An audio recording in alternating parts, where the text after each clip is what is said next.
El pupitre digital.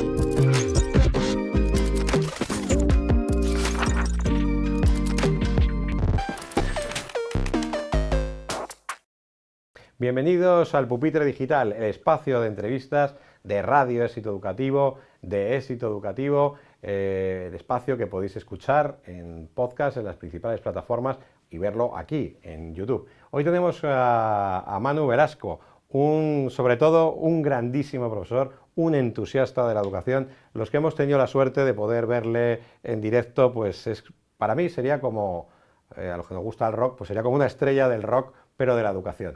Es profesor en quinto de primaria, es padre de 3 niñas y bueno, pues autor de varios libros, de un blog que ha sido premiado, que es una auténtica referencia. Es también un gran divulgador a través de su labor también en redes sociales, congresos y bueno, pues hay que seguirle, es de las voces a las que hay que seguir en el mundo de la educación y bueno, pues es para mí de verdad una alegría enorme, Manu, contar contigo hoy y que puedas compartir sobre todo pues tu entusiasmo por la educación, que es lo que a mí desde luego más me ha fascinado de conocerte y de escucharte y de verte en congresos, ¿no?, en los que eres habitual.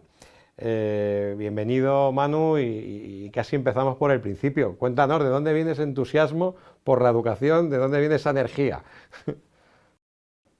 Hola, Víctor, ¿qué tal? Bueno, un placer estar aquí contigo y con todos los oyentes, ¿verdad? Bueno, pues el entusiasmo me viene desde muy pequeñito. Yo tenía claro desde muy pequeño que quería ser maestro, ser un maestro similar a mi maestra Amparo, que tuve en mi pueblo, en un pequeño pueblo del Bierzo, que me tocó, que me ayudó, que me vio, que me escuchó. Y desde muy pequeñito tuve claro que quería ser docente, el mejor docente que pudiera ser para ayudar a mis futuros alumnos y alumnas. Y desde ahí me viene, es un trabajo que me apasiona, que me parece realmente uno de los trabajos más importantes en cualquier sociedad, en cualquier país, y que me siento muy afortunado de poder ejercer de día a día. Entonces, bueno, simplemente pues transmito lo que vivo, lo que siento, lo que me pasa día a día con mis alumnos, con mis alumnas, con mis compañeros de trabajo, con mis familias. Y eso pues es una fuente de riqueza para mí, de aprendizaje y me da muchas lecciones de vida también. Bueno, además has sido profesor en 2 etapas que todo el mundo siempre considera como las 2 etapas pues más maravillosas, ¿no?, que son infantil, ahora estás en primaria. ¿Crees que hay mucha diferencia? Porque siempre, y a mí esto es algo que pregunto mucho a los que sabéis, ¿no?, a los que estáis en el aula. Yo soy profesor en la universidad y eso es como otro mundo, ¿no? Pero hay muchas diferencias, ¿tú ves muchas diferencias entre las etapas, especialmente infantil, primaria, que es las que tú conoces, pero luego también por tu labor como divulgador, de estar en contacto con mucha gente? Luego es la secundaria, ¿no?, que es como siempre ese salto a veces muy complicado. ¿Tú cómo ves eh, si, el sistema educativo en España en cuanto a las etapas y la labor del profesor, si varía mucho en todas estas etapas y si influye tanto también esa vocación, ese entusiasmo, o decae, o es más o es menos en una etapa o en otra? Sí, claro, es diferente, eso está claro, pero quiero partir de la base de que todas las etapas son muy importantes. Infantil es una etapa prioritaria, pero primaria, educación secundaria, vaya etapa más difícil también y más en estos tiempos, y la universidad y también la educación permanente, la educación de adultas. Todas son importantes, pero a mí me parece que las maestras y los maestros de educación infantil, lo digo de corazón y no me canso de repetirlos, deberían ser ejemplo y referencia para todas las etapas educativas. Ellos dejan grandes aprendizajes e importantes valores bajo nuestra piel para siempre. Me parece una etapa muy importante, donde ocurren, no solo hablo de 3 a 6, sino de 0 a 3 también. Ese periodo de 0 a 6 de primera infancia es fundamental. No van al colegio solo a recortar y a pegar, sino que se adquieren muchos hábitos, muchos aprendizajes y el cerebro tiene una plasticidad enorme.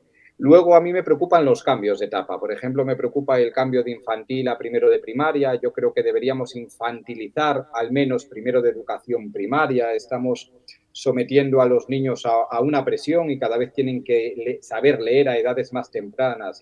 Ahora mismo en 5 años muchas maestras, muchos maestros de educación infantil están agobiados porque tienen que hacer que sus niños y niñas lean incluso cuando no están preparados para ello, porque en primero de educación primaria solemos ponerles un libro y el proceso de lectoescritura finaliza en segundo de educación primaria. Si un niño está preparado para leer con 4 años, con 3, que lea, pero si no, no deberíamos forzar este tipo de aprendizajes y deberíamos dar el tiempo que se merecen. Igual que creo, y siempre lo he dicho, hay que primarizar al menos primero de educación secundaria. Esos son alumnos que antes estaban en séptimo y octavo de GB en un colegio, en una escuela, y que de repente se enfrentan a un instituto donde hay un cambio radical. Y cuando digo primarizar, no estoy diciendo que hay que bajar el nivel, yo no voy por ahí, es otro acompañamiento, otra atención que estos niños que solo tienen 12 años, pues necesitan. Yo insisto, en mi colegio tenemos infantil, primaria y educación secundaria y hay una coordinación total y me parece que las 3 etapas son fundamentales y todas tienen lo suyo, son realmente importantes y no nos podemos echar la culpa. Creo que tenemos que estar unidos, trabajando en equipo y no decir que en primaria están mal porque se han preparado mal en infantil o que en secundaria llegan mal o sin una base porque se han preparado mal en primaria. Yo creo que ahí no está la solución. Está la solución en acercarnos, en coordinarnos y en trabajar en equipo. Pero bueno, insisto, sobre todo yo creo que la etapa de educación infantil, que quizás para mí no está valorada suficientemente y es una etapa donde ocurren muchas cosas importantes y es una etapa vital para el aprendizaje, para la autonomía, para la confianza, para la autoestima, para todo. Y No sea sé de si te he infantil, respondido bien. sí, sí, perfectamente. Si sea de infantil, sea de primaria o sea de secundaria, ¿cuáles son las 3 condiciones sine qua non que debería tener un buen maestro? Pues para mí un buen maestro tiene que saber, yo creo que tiene que saber mucho. Nuestra función tiene un gran rigor y tenemos que leer, tenemos que investigar, tenemos que formarnos, porque yo no puedo enseñar lo que no sé, igual que no puedo dar lo que no tengo. Yo creo que la formación es fundamental y cuanto yo más sepa, mejor podré llegar a mis alumnos y dotarles de conocimientos, desarrollar competencias. A mí el saber en ese sentido de un docente me parece muy importante y va con nuestra profesionalidad. Otro aspecto que me parece muy importante, aparte de de saber, es que sea un maestro que sea empático, que tenga capacidad de escucha, capacidad de mirada, que se convierta en un experto en leer miradas, porque cuando algo le ocurre a nuestros alumnos que les desborda el alma, la boca se calla y los ojos hablan. Y tenemos que mirar esos ojos, saber estar ahí para atenderlos, para escucharlos, saber acompañarlos. Y otra pauta que yo creo que es importante, ahora hoy en día se habla mucho de innovación educativa, yo estoy de acuerdo en que hay que innovar, hay que cambiar, hay que dar la vuelta en todo, pero difiero en cómo lo estamos haciendo en muchas ocasiones porque se nos olvida una premisa básica que es dialogar con la tradición. No podemos entrar en guerra con ella, yo creo que la innovación educativa tiene el corazón antiguo y solo tenemos que hacer que ese corazón vuelva a latir. Bueno, que me voy por las ramas, me suele pasar, pero yo creo que esta tercera característica es que estos profesores que debemos saber que la innovación educativa no está en la tecnología, en la metodología o en el instrumento, sino está en la manera en la que miras a tus alumnos día a día. Yo puedo tener el mayor método de innovación educativa para el área de matemáticas, que si no tengo la actitud, la formación, los conocimientos suficientes, no me sirve absolutamente de nada. Entonces yo creo que la actitud es muy importante, la actitud con la que nos enfrentamos a nuestra clase, a nuestros grupos, a nuestros compañeros, a nuestras familias. Ahí está la innovación educativa, porque hoy en día asistimos a un momento de pirotecnia tecnológica, pedagógica, metodológica que nos puede confundir. Innovar no es saturar, innovar no es adornar, innovar no es maquillar para que todo siga igual. Entonces un buen maestro, no me gusta dar consejos, pero yo creo que tiene que saber esto, que innovar no es adornar para que todo siga igual. Sí, la verdad es que vivimos un tiempo en el que casi se ha planteado una especie casi de guerra civilismo educativo entre los profesaurios y los profesores que abogan por prácticamente abolir, ¿no?, la educación tradicional y que todo sea algo que no, que no sé, basado únicamente en la innovación. ¿Tú cómo percibes también esa lucha? ¿Crees que es buena para la educación? Igual está pasando un poco, y que si quieres lo conectamos también con la tecnología, ¿no?, con el debate con la tecnología que se está viviendo además a nivel político, y no solo en España, sino también en Europa. Sí. Yo creo que este debate, cuando no se falta al respeto, puede ser productivo, puede ser interesante. Cuando hay una crítica constructiva que te hace ver que tu punto de vista puede estar incompleto o equivocado, que te sirve para aprender, fenomenal. Pero cuando nos metemos en redes sociales como X, por ejemplo, que es donde ocurre esto que dices muy a menudo, a mí a veces se me cae el alma a los pies por lo que veo y no me gusta meterme en esos jardines. Yo creo que no hay que ir a los extremos. Está claro que es importante el conocimiento, que a veces pues, se van a necesitar pues, métodos más tradicionales, que está demostrado científicamente que mejora el aprendizaje, pero que también hay otros métodos que están llegando, que se adaptan a las situaciones actuales, que también son necesarios. Por ejemplo, hablamos del libro de texto. Pues el libro de texto es un gran recurso, pero no tenemos por qué encadenarnos, esclavizarnos al yugo del libro de texto. Hay vida más allá de lo que yo llamo ABF y CAS. ABF, aprendizaje basado en fichas, y CAS, culo atornillado a la silla. ¿Que es necesario el ABF y el CAS? Por supuesto que en muchos momentos es necesario y los alumnos incluso lo tienen que buscar para poder concentrarse, desarrollar, hacer. Pero que hay otras formas de aprender también y que también está demostrado, que hay muchas investigaciones en esa línea que demuestran que mejoran los resultados de aprendizaje. Entonces, no nos podemos ir a los extremos. Hay cosas que hemos tildado de tradicionales, muy antiguas, que hemos sacado del sistema educativo que no deberíamos haber sacado porque tenían una demostrada eficacia, y hay cosas también pues muy novedosas que están entrando en el sistema educativo que quizás deberíamos ser más prudentes y esperar a ver si dan los resultados que tienen que dar. Entonces yo creo que en la prudencia, en situarse en el centro está la virtud. A mí me cuesta, yo no lo veo ni todo negro ni todo blanco, y dependiendo también hay que adaptarse. Lo que me funciona a mí en mi clase de quinto B, a lo mejor mi compañero en el mismo colegio no le funciona en quinto A, pues imagínate en otro colegio que esté en Cádiz, que esté en Galicia, que esté en otro sitio. Entonces, el mayor experto en el aula es el propio docente que tiene a sus alumnos delante, y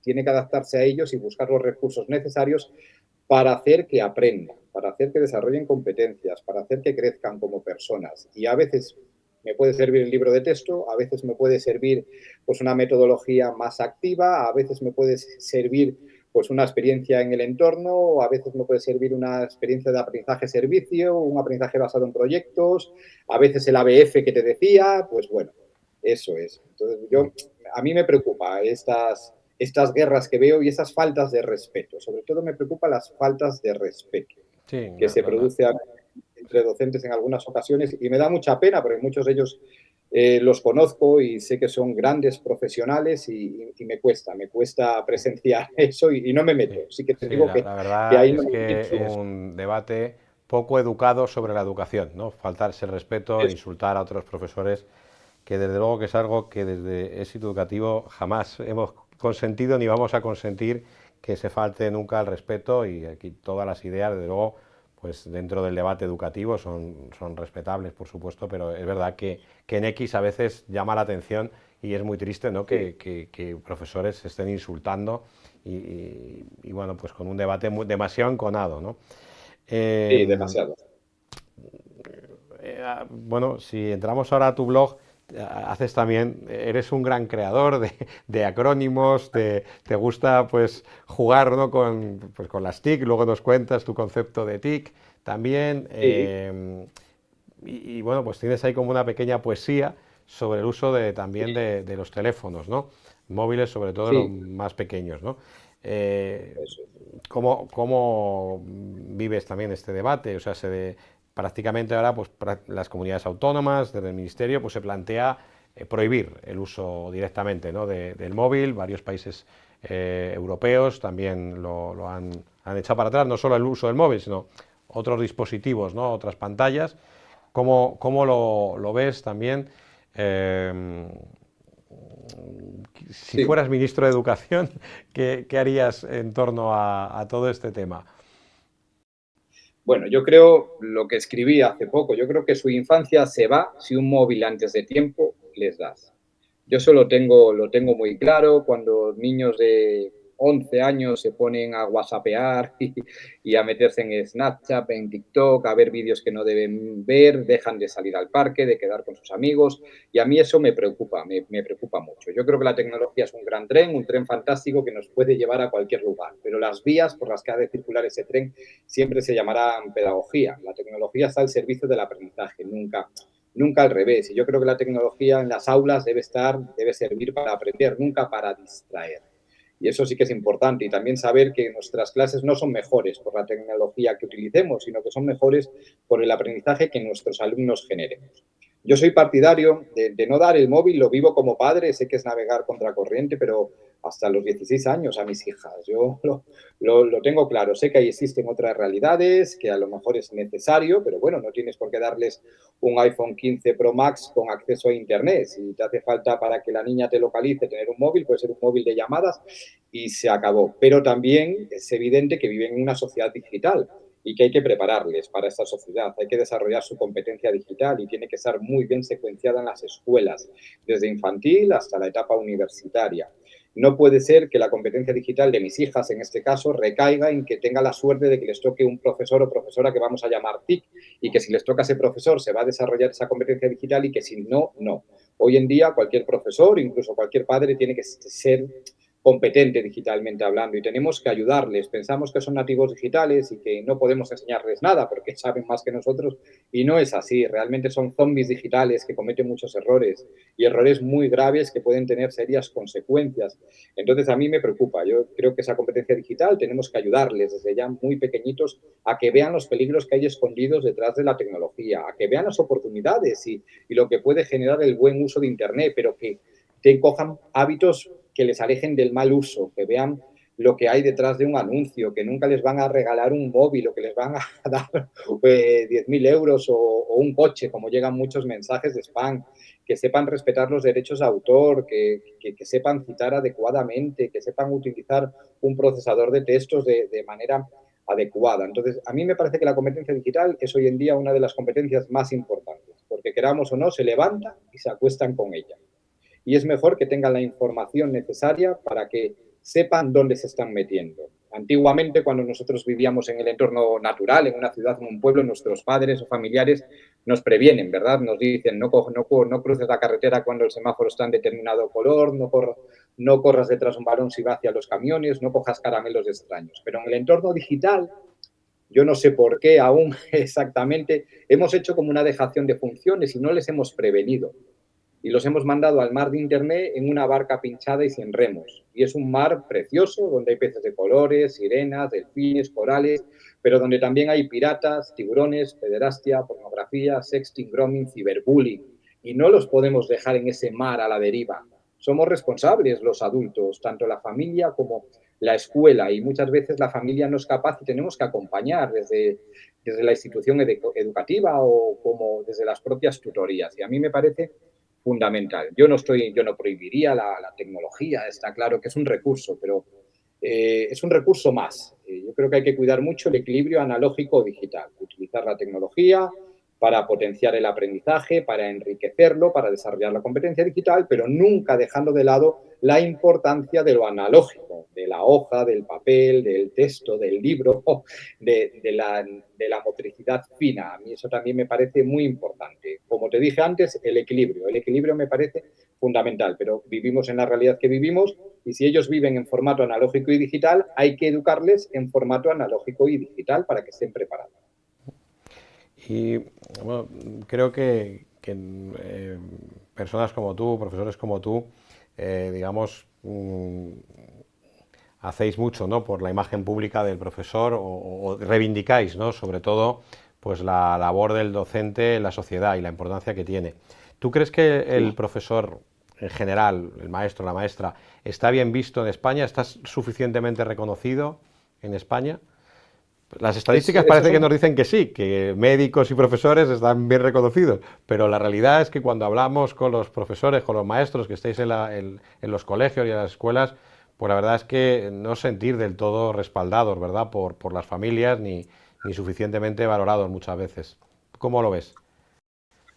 Hay diferentes realidades. Yo, pues, si te hablo de mi caso particular, yo me siento muy valorado y muy satisfecho pues, con las familias, por ejemplo, que tengo este año, que he tenido estos años con mi colegio. Pero a nivel general, yo creo que se pueden hacer más cosas. Yo, pues, sinceramente, yo creo que la educación es algo tan importante que no puede estar solo en manos de políticos. Así te lo digo, y como dice mi compañero Bravo, en España no hay leyes educativas, hay venganzas electorales. Y a mí esto me preocupa. No me siento desde las administraciones realmente pues valorado cuando nos someten a este baile incesante de leyes que nos aumentan la burocracia y que constantemente nos hacen elegir entre dos P's, papeles o personas. Si tienes al final 20 actividades sin hacer, yo tengo claro que tengo eso, 20 actividades sin hacer. Pero si tienes 20 ojos sin ver, tienes 10 corazones sin atender. Entonces, tenemos que elegir en muchas ocasiones. Y yo creo que desde la política educativa se pueden hacer muchas cosas por la educación. La primera de ellas, toda ley educativa dice que nuestra educación ha de ser personalizada y yo creo que a ese párrafo le falta siempre una coletilla, que es y para ello nuestra ratio será bajada. Pueden bajar la ratio, nos vendría muy bien a todos, principalmente a los alumnos. Creo que también tienen que cuidar el bienestar de los docentes, sabiendo que repercute directamente en el bienestar de las familias y de los propios alumnos, tienen que cuidar las infraestructuras, tienen que cubrir las bajas en tiempo y forma. No puede ser que muchos colegios pues estemos esperando para que sustituyan a un profesor con todo lo que supone, pues a lo mejor un mes o más, es increíble. Y tienen que escuchar la voz de los mayores precursores en educación, que son las familias, los docentes y los alumnos. Yo siempre digo que tengo una ley o el nombre de una ley en mi cabeza que me parece fundamental y que debería ser la que se tiene que aprobar, que es la LOERECE, Ley Orgánica de Educación, que realmente escuche a la comunidad educativa. Es que es necesario que se escuche. Yo no digo que nosotros o que las familias tengan que desarrollar las leyes educativas, para eso hay profesionales, pero que haya una escucha activa, una escucha verdadera a estos sectores, me parece fundamental para saber detrás de lo que andamos. Entonces, bueno, pues yo en ese sentido, con este aumento de burocracia, que me parece una burocracia inútil, que me aleja de mis alumnos, que me aleja de preparar mejor mis clases, que me aleja de mirar a mis alumnos a los ojos, me hace no sentirme en muchas ocasiones a gusto y sí desbordado con tanto trabajo que en muchas ocasiones es innecesario o que se podría hacer de una manera mucho más ágil. En cuanto al papel que tenemos en la sociedad, yo creo que sí. Yo creo que todo el mundo sabe la importancia de un docente, de un maestro, todos hemos pasado por alguno y que tocamos vidas, para bien o para mal, tocamos vidas. Yo quiero pensar que la mayoría de las veces es para bien, pero es clara el valor que tiene un docente en la sociedad. Es el principal tesoro que tiene cualquier país, sus docentes, junto con otras profesiones, pero los docentes están ahí y me parece que son el futuro de cualquier sociedad. Cuéntanos un poco cómo es tu método, tu particular método TIC, que no es precisamente tecnologías de información y Sí. comunicación. Sí, bueno, esas TIC me parecen fundamentales, pero no tendrían sentido sin las otras TIC. Que voy a publicar ahora en septiembre con Grijalbo un libro que se llama así, Educar con las otras TIC, tiempo, interés y cariño. Me parecen fundamentales. Si queremos desarrollar en nuestros alumnos cualquier aspecto cognitivo, tenemos que preocuparnos y atender antes a sus aspectos afectivos. Si un alumno no está bien emocionalmente, no puede estar bien intelectualmente. Yo creo que lo primero es la persona y que después viene todo lo demás. Para mí educar es algo más emocional que curricular y con eso no estoy diciendo que no sea importante lo curricular, pero está claro que cuando somos adultos y tenemos un problema, o hemos pasado la muerte de un familiar, tenemos una preocupación, nos cuesta más estudiar, nos cuesta más trabajar. Pues imagínate a nuestros alumnos que están con su cerebro en fase de desarrollo, pues aún más. Y muchas veces no lo tenemos en cuenta y yo hablo de mis errores, ¿eh? No quiero aquí hablar. Y yo me di cuenta que los trataba como si fueran robots de aprendizaje. Y vamos a aprender y no, tenemos delante niños y niñas con sus problemas, con sus preocupaciones. Y antes está eso, antes para que las TIC verdaderas tengan sentido, hay que pasar por las otras TIC. Tiempo, interés y cariño. Darte el tiempo que necesitas, respetar los ritmos de aprendizaje. Yo no creo que exista mayor innovación educativa que esa, que respetar los ritmos de aprendizaje. Para mí, innovar es conseguir o al menos intentar que ninguno se quede atrás. El interés, tenemos que mostrar un interés genuino por nuestros alumnos. Nos tienen que preocupar, los tenemos que ver, los tenemos que escuchar, tienen que sentirse queridos y valorados. Un alumno no aprende todo lo que podría aprender de una persona que sabe que no lo quiere, que no lo aprecia, una persona a la que observa desde la lejanía impuesta por una barrera invisible de frialdad. Y cuando hablo de querer, no hablo de convertirme en un oso amoroso que tiene que dar abrazos a sus alumnos y decir, ay, cuánto te quiero.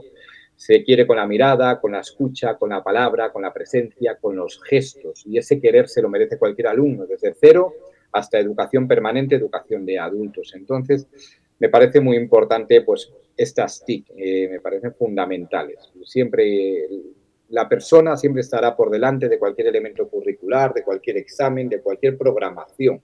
Es lo fundamental y nuestra profesión es plenamente humanística, entonces no tendría sentido que fuera de otra manera.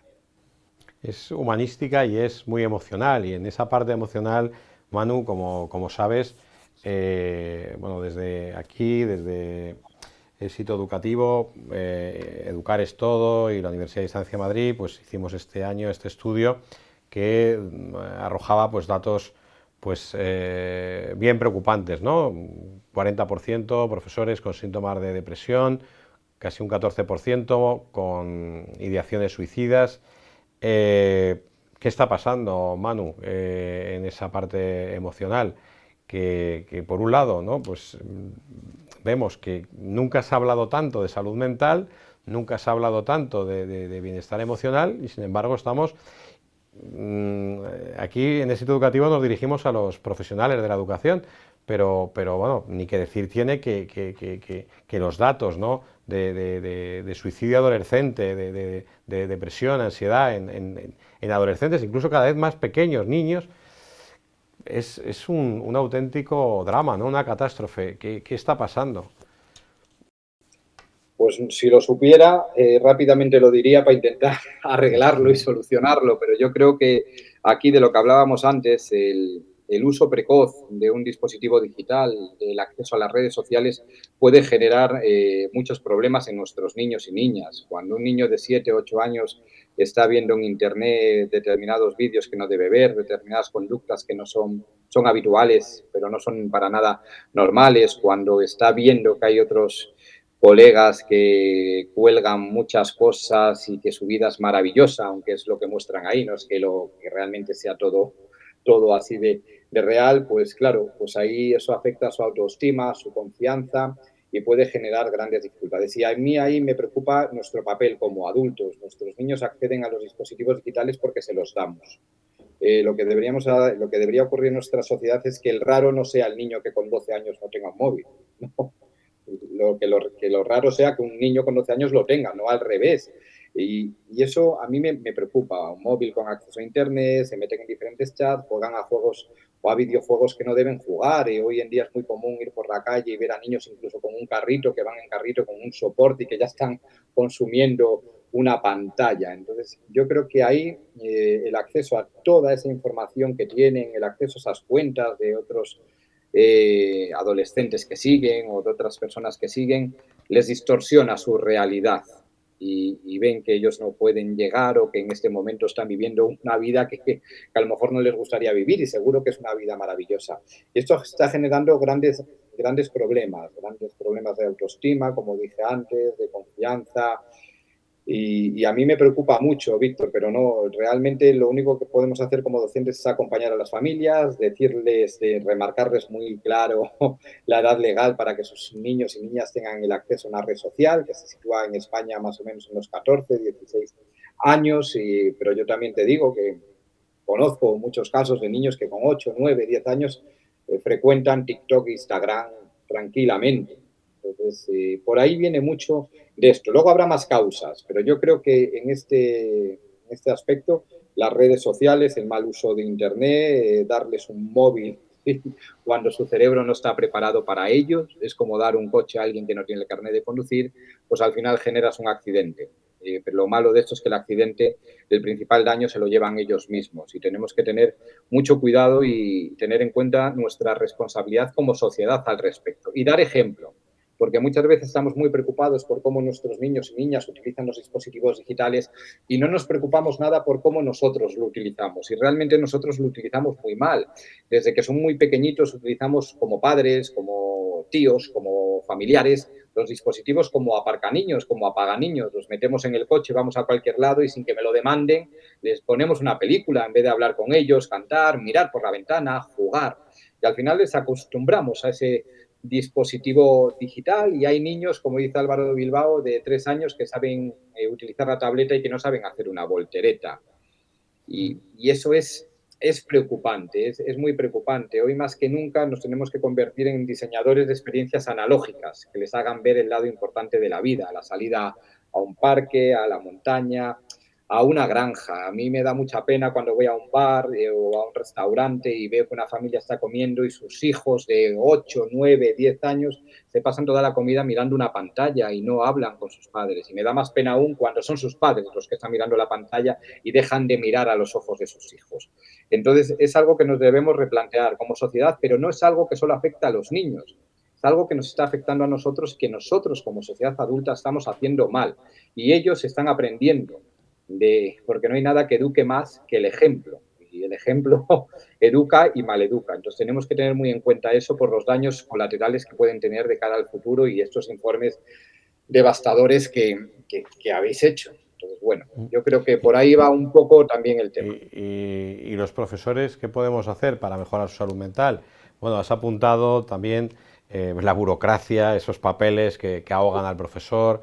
Y bueno, y en el estudio que hemos realizado, pues aparecía, ¿no?, como la burocracia y los cambios políticos, que lo que tú consideras también, y tienes ahí en tu blog ese zapping educativo continuo, ¿no?, de cambios políticos, legislativos, estos ajustes de cuentas, ¿no?, que se hacen Sí.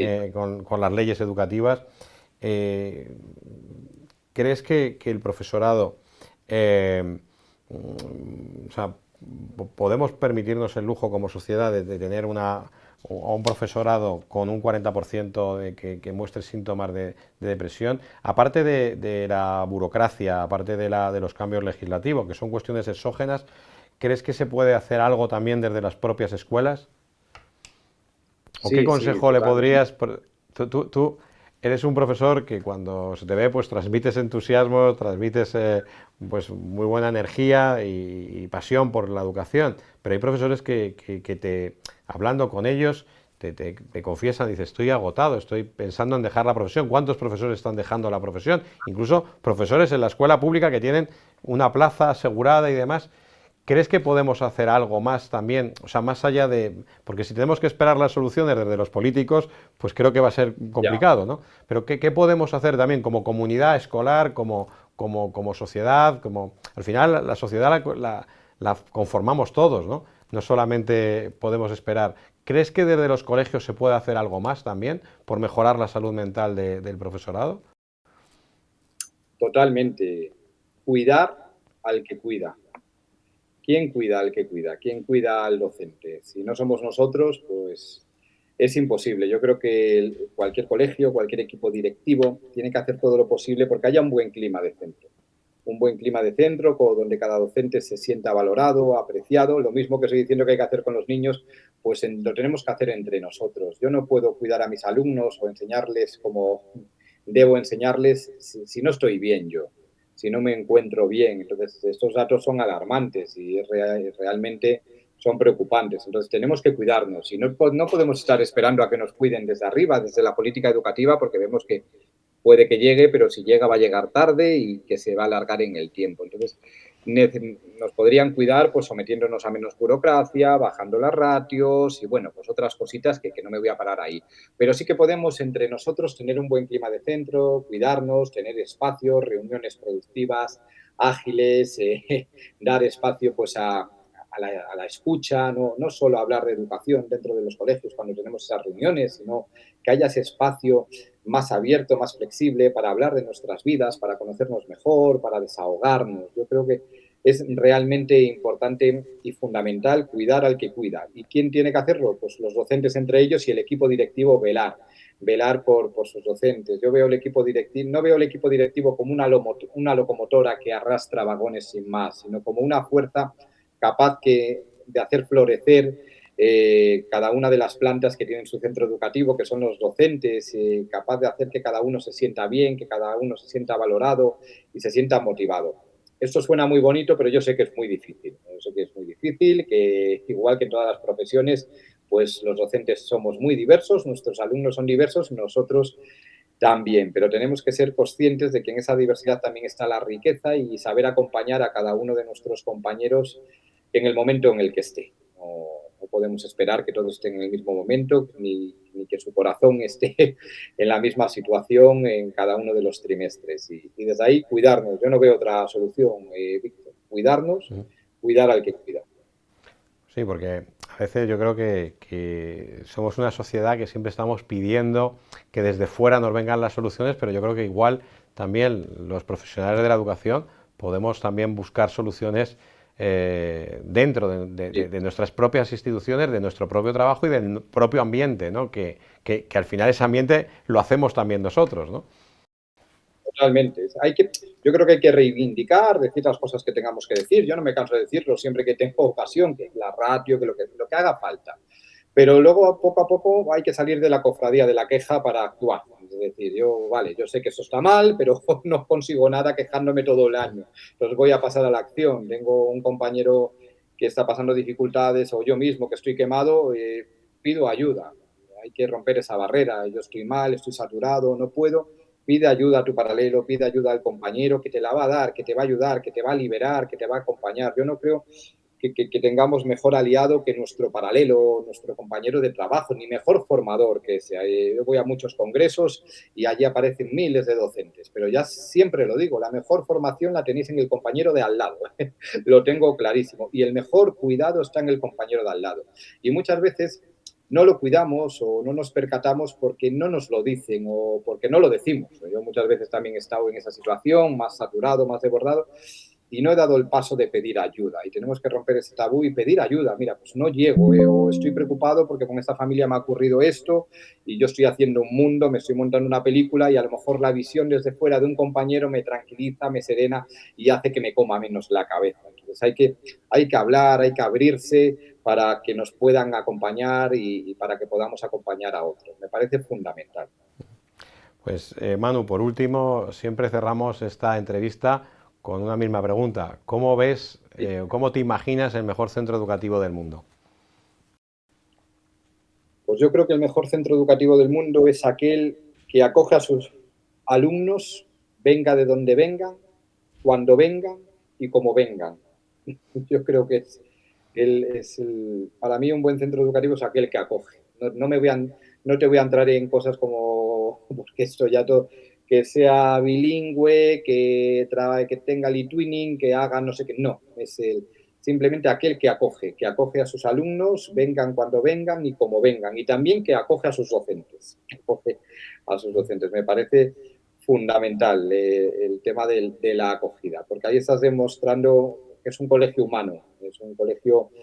Siempre lo digo, lo de las escuelas, no me gustan las escuelas que acallan, no me gustan las escuelas que acallan corazones, me gustan las escuelas que laten, no me gustan las escuelas que acallan el entorno, me gustan las escuelas que se vinculan con él, no me gustan las escuelas que acallan las familias, me gustan las escuelas que abren sus puertas, no me gustan las escuelas que acallan las ideas, me gustan las escuelas que creen en ellas, no me gustan las escuelas que acallan las pasiones, me gustan las escuelas que despiertan talentos y no me gustan las escuelas que acallan la vida, me gustan las escuelas que viven y dejan vivir. Entonces, bueno, yo creo que hace tiempo escribí un texto que es más amplio que esto sobre las escuelas que acallan. Pues todo lo que digo en él es lo que a mí me gusta, las escuelas que no acallan corazones, que no acallan voces infantiles, que no acallan el humor, que no acallan los sueños, los sentimientos, las emociones y todo lo que acabo de decir ahora mismo. Muy bien, pues Manu, un verdadero lujo contar contigo y sobre todo con tu pasión por la educación. Muchísimas gracias, muchísimos éxitos, que sigas sembrando éxitos con tus libros, con tus ponencias y sobre todo, lo que estoy más seguro, con tus niños, con esos niños y niñas que tienen la suerte de tenerte como profe en el aula todos los días. Así que muchísimas gracias, Manu.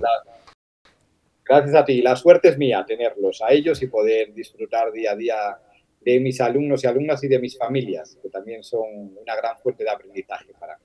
Muchas gracias, Víctor, y un placer este ratito a tu lado. Muchas gracias.